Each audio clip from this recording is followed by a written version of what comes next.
Guys आज की कहानी बहुत डरावनी है और आज की कहानी है निधा की, जो कि एक मुस्लिम फैमिली से बिलोंग करती थी। उसकी फैमिली में पापा, मम्मी और उसकी बड़ी बहन सूजन रहती थी। दरअसल निधा की फैमिली का एक फैमिली बिजनेस था जिसको और ज्यादा बढ़ाने के लिए वो भारत से बाहर निकलकर इजिप्ट के गीजा शहर में जाकर शिफ्ट हो जाते हैं। ये गीजा वही शहर है जहाँ पर रहस्यमयी पिरामिड्स हैं। अब इजिप्ट में मैक्सिमम जगह रेगिस्तान है, रेगिस्तान जहाँ पर सिर्फ बालू यानी सैंड ही होती है। तो उसका घर जहाँ पर था, जब वो दरवाजा खोलती थी तो दूर दूर तक बस डेजर्ट, सैंड और बालू ही दिखते थे। अब वैसे तो निधा और उसकी बड़ी बहन सूजन दोनों ही साथ में स्कूल जाते थे, लेकिन एक दिन सूजन की तबीयत खराब हो जाती है, जिसकी वजह से निधा को स्कूल अकेले ही जाना पड़ता है। स्कूल से वापस आते वक्त निधा एक शॉर्टकट रास्ता लेती है, एक शॉर्टकट रास्ता जो पूरी तरफ से सिर्फ रेगिस्तान से ही घिरा हुआ था। लेकिन जैसे जैसे वो शॉर्टकट वाले रास्ते से अपने घर की तरफ जा रही थी, उसे बहुत तेज पार्टी की आवाज आती है, क्योंकि बहुत ही अजीब सा सीन था। लेकिन एक फैमिली उस डेजर्ट के बीच में पार्टी कर रही थी। इतनी दूर होने के बावजूद निधा को ये सब क्लियरली सुनाई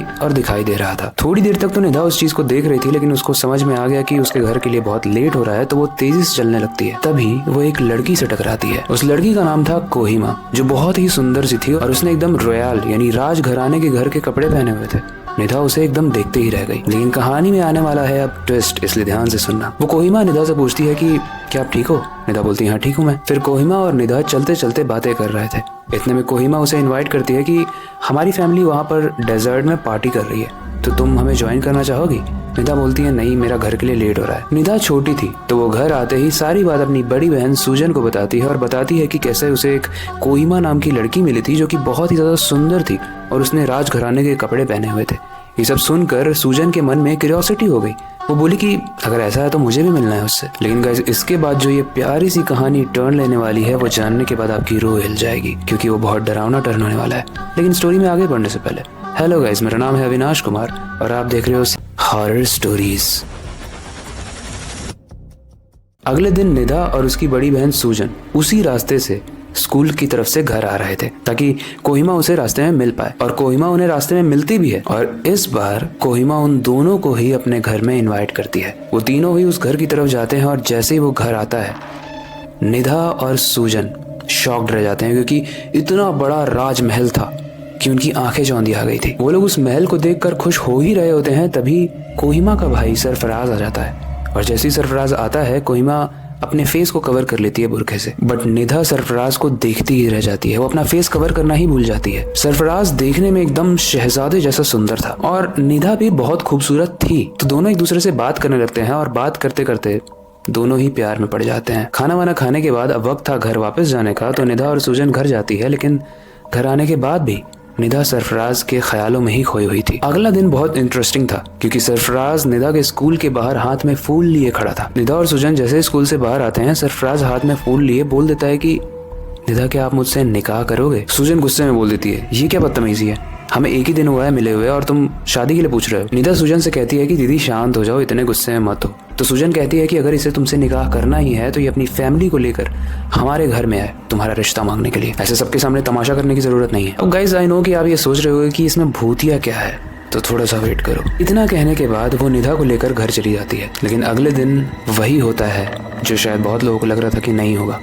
सरफराज अपनी फैमिली को लेकर निधा के घर में आ जाता है उसका हाथ मांगने के लिए। और सरफराज का बैकग्राउंड जानने के बाद निधा की फैमिली निधा का रिश्ता सरफराज से करने के लिए तैयार हो जाती है। भाई वो राजमहल का बंदा है, उससे कोई शादी क्यों नहीं करेगा। लेकिन कहानी में अब बहुत इंटरेस्टिंग ट्विस्ट आने वाला है। जब निधा की पूरी फैमिली ने शादी के लिए अग्री किया था, तो निधा के अब्बू यानी उनके पिताजी बाहर थे और वो जैसे ही आते हैं उन्हें यहाँ कुछ स्ट्रेंज लगता है। इतने बड़े राजघराने के घर से रिश्ता हमारे छोटे जैसे लोगों के घर में कैसे आ सकता है? निधा के अब्बू मना कर देते हैं। अब सरफराज और उसकी फैमिली उस वक्त तो चले जाते हैं, लेकिन रात में सरफराज निधा के घर के बाहर आकर निधा को कहता है कि चलो भाग चलते हैं यहाँ से। बट निधा मना कर देती है, बोलती है कि मुझे अपने फैमिली के अगेंस्ट नहीं जाना है। सरफराज उसे धमकी देता है कि अगर तुम नहीं चली तो बहुत बुरा होगा।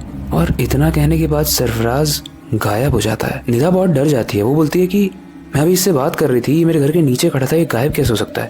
ये बात वो अपनी फैमिली को बताती है और निधा के अब्बू एक मौलवी को बुलाते हैं। वो मौलवी निधा के पास आकर उसके सर पर हाथ रखते हैं और एक कुछ मंत्र पढ़ते हैं। और वो मौलवी समझ जाते हैं कि निधा का रिश्ता जिस घर में होने वाला था वो फैमिली कोई आम फैमिली नहीं थी, वो एक जिन की फैमिली थी। वो निधा को अपने साथ अपनी दुनिया में ले जाने आए थे और वो इस दुनिया में एक्चुअली रहते ही नहीं है, इसीलिए वो गायब हो गया। मौलवी जाने से पहले निधा को एक ताबीज देते हैं और बोलते हैं कि इस ताबीज को कभी भी मत निकालना, स्पेशली जब तक तुम भारत नहीं चली जाती। उसके बाद निधा जब पूछती है कि ये लोग इतने खतरनाक क्यों हैं और जिन क्या होते हैं, तो मौलवी बताते हैं कि इनकी फैमिली सदियों से इसी इजिप्ट के रेगिस्तान में दिखाई देती है और वो अक्सर नई नई लड़कियों को अपना शिकार बना के अपने घर में ले जाते हैं। उसके बाद उनका खून पीते हैं, शैतान को अर्पित करते हैं और उस लड़की को अपनी दुनिया में ले जाते हैं। और जब जब वो खून पीते हैं वो और ज्यादा ताकतवर हो जाते हैं। ये सुनने के बाद निधा और उसकी फैमिली इस चीज को मान गई कि हम बस बच गए, वरना शायद निधा जिंदा नहीं बचती। पहली कहानी यहीं तक थी। आई होप आपको पसंद आई होगी।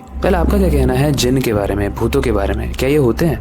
जिन वाला कॉन्सेप्ट थोड़ा सा नया है, इसके बारे में मैंने बहुत ज़्यादा रिसर्च नहीं की है, लेकिन मैं जानना चाहूँगा आप क्या सोचते हो। क्या आपको इसके बारे में कोई इन्फॉर्मेशन है? हमें कमेंट सेक्शन में ज़रूर बताना, क्योंकि हम आपके कमेंट्स को पढ़ते हैं। बाकी आई होप कि आज की कहानी आपको इंटरेस्टिंग लगी होगी। आज की कहानी थोड़ी डिफरेंट थी, क्योंकि आज की कहानी जिन की थी। इसके अलावा अगर आपके पास कोई सजेशन है तो आप हमें कमेंट सेक्शन में बता सकते हो। आपके कुछ सजेशंस को हमने नोट कर लिया है और उसके ऊपर स्टोरी बिल्डिंग स्टार्ट है, जल्दी ही आपको देखने को मिलेगी। बाकी वक्त आ चुका है इस स्टोरी को एंड करने का और नई डरावनी कहानी पर काम शुरू करने का। लेकिन जाने से पहले मैं बस एक ही चीज़ कहना चाहूँगा, अपनी क्यूरियोसिटी को डाई मत होने देना, नई चीज़ें सीखते रहना।